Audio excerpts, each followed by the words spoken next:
Before television, there was Greek mythology. It too was full of heroes, villains, betrayals, abductions, murders, and other fun stuff we love to see happen to other people. Greek mythology has been retold so many times for so many centuries that our modern understanding of it is sometimes a little bit off. In fact, the modern mix of pop culture and actual mythology has left us with a sort of twisted idea about the Greek myths. Let's straighten that out. Ancient Greece. You'll often hear people talk about how things were back in ancient Greece, but we have some bad news. There really wasn't ever any one ancient Greece. According to Professor of Greek Culture Paul Cartledge, the Greek Empire was divided up into city-states. There were over 1,000 of these from Turkey to France.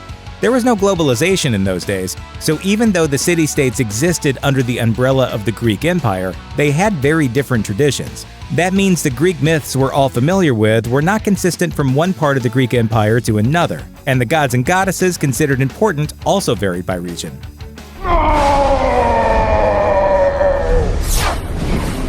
The Trojan War. While we're talking history, or lack thereof, here's another one for you.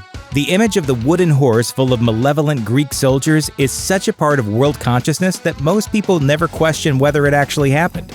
The Trojan War story appears in Homer's poem The Iliad, which was written in the 8th or 9th century BC. So far, historians haven't been able to find evidence that the characters in the story actually existed. Helen, supposedly the whole reason for the war, is probably total fiction. But Homer may have based his story on a real city. In 1870, a German adventurer excavated a 9-layer city in Turkey and found what he believed to be Helen's jewels. He was wrong. The jewels predated fictional Helen by 1,000 years. But he did reveal a city that resembled fictional Troy. The city appears to have perished in an earthquake.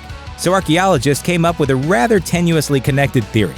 Maybe, just maybe, the Trojan horse was symbolic of Poseidon, who was the god of horses, as well as the sea and of earthquakes, like the one that brought the city to rubble. I'm not expecting you to forgive me. Greek Satan. In the Christian tradition, the underworld is ruled by Satan.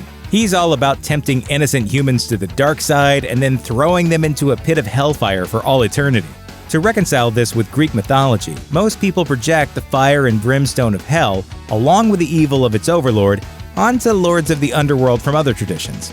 But that concept of pure evil doesn't really exist in the Greek tradition. Hades was indeed god of the dead, but was not the bright red, horned, cloven-hoofed monster we like to imagine sits on a throne in the underworld. Hades not only ruled the kingdom of the dead and presided at funerals, he was also god of the hidden wealth of the earth, which meant that fertile soil and mines were under his domain as well. Pandora's box. In what's perhaps our most shocking revelation, the box that Pandora famously opened, which set forth all the world's evils, was not actually a box. It was a jar. Pandora was the first human created by the gods. They made her out of clay and then pretty much immediately married her off to some random god.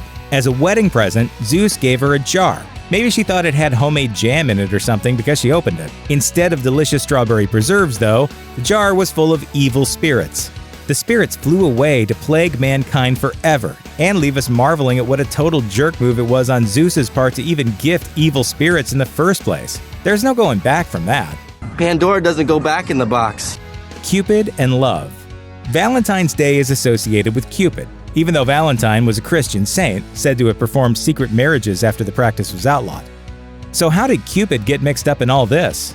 He was the Roman version of Eros, the Greek god of love. On Valentine's Day, Eros/Cupid is usually depicted as a chubby baby with wings. But in the Greek stories, he was an adult and kinda sinister. Instead of helping young lovers connect, Eros preferred to mess with people's heads. He had 2 quivers, one with golden arrows, which made the recipient fall in love, and the other with lead arrows, which made the recipient roll their eyes in disgust at the person who was on the receiving end of the golden arrow. Maybe his transformation from adult male giver of misery to cute chubby baby with wings makes a certain amount of sense. There are already plenty of things to torment us. We don't need to be tormented by the god of love, too. Thanks for watching. Click the grunge icon to subscribe to our YouTube channel. Plus, check out all this cool stuff we know you'll love too.